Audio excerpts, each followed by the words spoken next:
চট্টগ্রামের পলোগ্রাউন্ড মাঠে শুরু হয়েছে 14th international women SME expo মেলা 2024, যেটাকে আমরা চট্টগ্রামবাসীরা এসএমই বাণিজ্য মেলা নামে চিনে থাকি। আজকে সারা বিকেল মেলা ঘুরবো, আর কি আছে মেলায় এবং কোন জিনিসের দাম কেমন সেটা সম্পর্কে আপনাদের জানানোর চেষ্টা করব। আসসালামু আলাইকুম, হ্যালো সবাইকে, আমি ফয়জিয়া চৌধুরী নতুন আরেকটি ব্লগে জানাই আপনাদের স্বাগতম। প্রথমেই মেলায় ঢোকার জন্য বাণিজ্য মেলার মতোই 20 টাকা টিকিট কিনে নিতে হবে।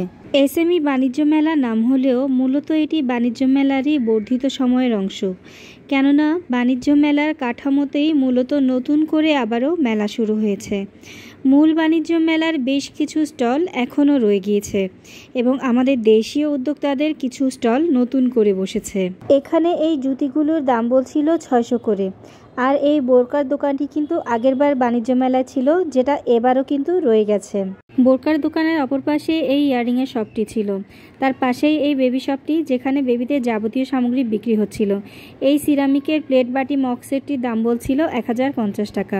এর অপর পাশে স্টলে এই কানেদুলগুলোর দাম ছিল 350 টাকা। এই জুতির স্টলটি সম্ভবত আগেও ছিল, এবারও আছে। আর এই হোম ডেকোরের দোকানটিও, এগুলোর দাম বলছিল 3000 টাকা, এটা 1000 টাকা, এটা 1500 টাকা।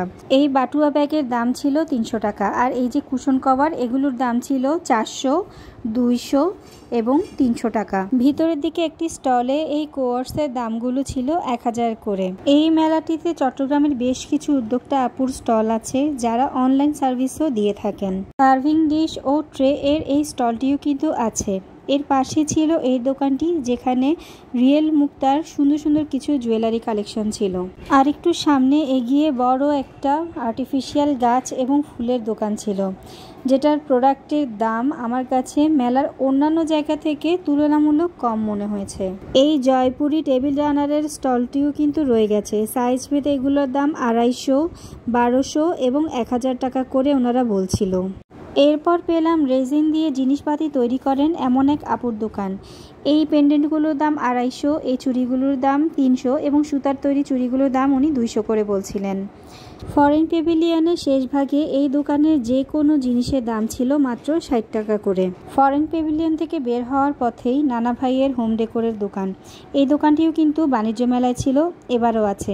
এই দোকানটি যেহেতু ভিডিও করা নিষেধ, তাই আমিও আর গেলাম না। প্রতি মেলার মতো এই মেলাতেও চাঁদপুর মৃৎশিল্পের স্টলগুলো আছে। এই মেলাতে প্রায় 3টি স্টল আমার চোখে পড়েছে। চাঁদপুর মৃৎশিল্পের অপর পাশে ছিল এই সিরামিকের স্টলটি, যেখানে বিভিন্ন সাইজের বিভিন্ন শেপের সিরামিকের তৈরি জিনিসপত্র বিক্রি হচ্ছিল। মেলা ঘুরতে ঘুরতে কথা বলতে বলতে আমি একদম ক্লান্ত, যেটা আমার চেহারা দেখেই কিন্তু বোঝা যাচ্ছে। চলুন জুস খেয়ে আসি। সিরামিকের দোকানের পাশে এই দোকানে ভাইয়াটি কাঁচা আমের শরবত বিক্রি করছিলেন, যেটা খুবই রিফ্রেশিং ছিল এবং মেলায় গেলে অবশ্যই ট্রাই করবেন। শরবত খেয়ে ঠান্ডা হয়ে সামনে গিয়ে পেলাম বাচ্চাদের কাপড়ের এই দোকানটি। মোটামুটি কোয়ালিটি ফুলই মনে হয়েছে আমার কাছে। মেলায় যে র্যান্ডম খাবারের দোকানগুলো থাকে, সবগুলো কিন্তু আপনি এপাশেই পেয়ে যাবেন। প্যাকেটজাত খাবার হতে শুরু করে মুড়ি, মুরগি, টফি, খাজা, রোলার আইসক্রিম, ফুচকা, চটপটি, সবগুলো খাবারই এপাশে পেয়ে যাবেন। খাবারের সাইডটাতে এলেই এই ঝুড়ির দোকান, এই খেলনার দোকানগুলো চোখে পড়বে। তাছাড়াও বড় এবং ছোটদের অ্যামিউজমেন্টের জন্য বিভিন্ন রকম রাইডের সুব্যবস্থাও কিন্তু মেলার মধ্যে রয়েছে। মেলার ভেতরে এবং বাইরের দিকে এই ওয়ালবোর্ডগুলোর স্টল আছে, যেগুলোর দাম সাইজ ভেদে 50 থেকে 200 টাকা পর্যন্ত। পুরো মেলা ঘুরে কেবলমাত্র এই একটি বইয়ের স্টলই আমার চোখে পড়েছে। আমি আমার ছেলের জন্য একটি বই এখান থেকে নিয়েছি। বড় এই পাপোশ এবং কার্পেটের দোকানটি গতবারও বাণিজ্য মেলায় ছিল, এই মেলায়ও আপনারা কিন্তু পেয়ে যাচ্ছেন।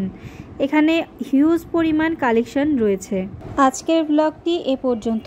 আশা করছি মেলা সম্পর্কে আমি আপনাদের কিছু ইনফরমেশন দিতে পেরেছি এবং ব্লগটি আপনাদের ভালো লেগেছে।